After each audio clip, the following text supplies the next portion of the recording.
Les saisons, tout le monde le sait, c'est une histoire de position de la Terre sur son orbite autour du Soleil. L'hiver, on reçoit moins de lumière du Soleil, donc moins de chaleur, et donc il fait plus froid. Et inversement l'été. L'orbite de la Terre autour du Soleil est une ellipse que la Terre parcourt en un an. Sa distance par rapport au Soleil varie donc au cours de l'année. On pourrait croire que c'est cette distance qui est à l'origine des saisons, mais c'est faux. Si c'était le cas, les saisons seraient les mêmes dans l'hémisphère nord et dans l'hémisphère sud. Pourtant, c'est l'hiver dans l'hémisphère sud quand c'est l'été dans l'hémisphère nord. Et en France, c'est justement l'été que la Terre est le plus loin du Soleil. Et puis, il faut ramener les choses à leur juste valeur. L'orbite de la Terre est certes elliptique, mais c'est presque un cercle. La Terre est à 150 millions de kilomètres du Soleil, et cette distance ne varie que de 5 millions de kilomètres entre l'été et l'hiver.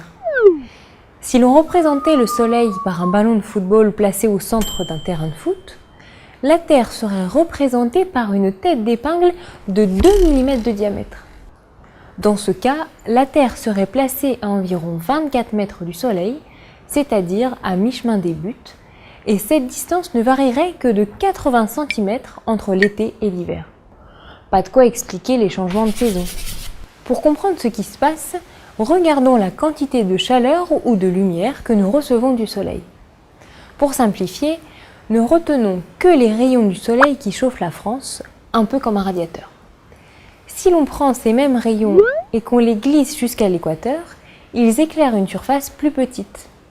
On utilise le même radiateur pour chauffer une pièce plus petite, il fait donc plus chaud. Au contraire, si on amène notre radiateur au pôle, il chauffe une surface plus grande, il fait donc plus froid. La Terre tourne autour de son axe, la France n'est donc éclairée par le Soleil que la moitié du temps, le jour et pas la nuit. La Terre tourne aussi autour du Soleil, mais ça ne change rien.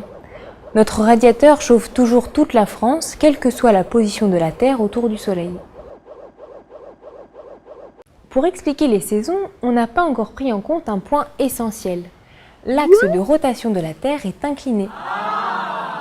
Au cours de la rotation de la Terre autour du Soleil, tout au long de l'année, l'axe est toujours incliné de la même façon, indépendamment de la position du Soleil. Du coup, son inclinaison par rapport au Soleil change. Quand l'axe est incliné vers le Soleil, le radiateur de tout à l'heure éclaire une surface plus petite, il fait donc plus chaud, c'est l'été.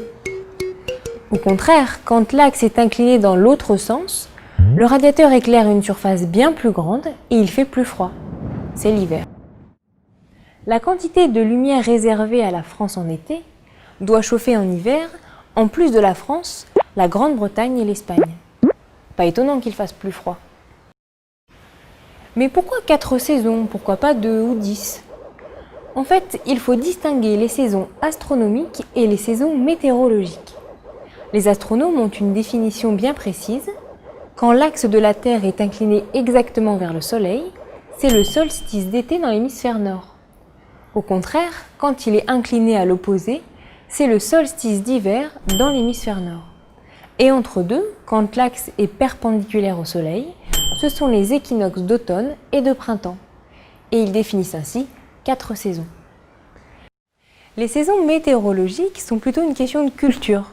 Dans les zones tempérées, on utilise les saisons astronomiques, mais sous les tropiques par exemple, on ne retient souvent que 2 saisons, la saison des pluies et la saison sèche. Le calendrier hindou, lui, compte 6 saisons, et les Chinois en utilisent 24, définies aussi de façon astronomique.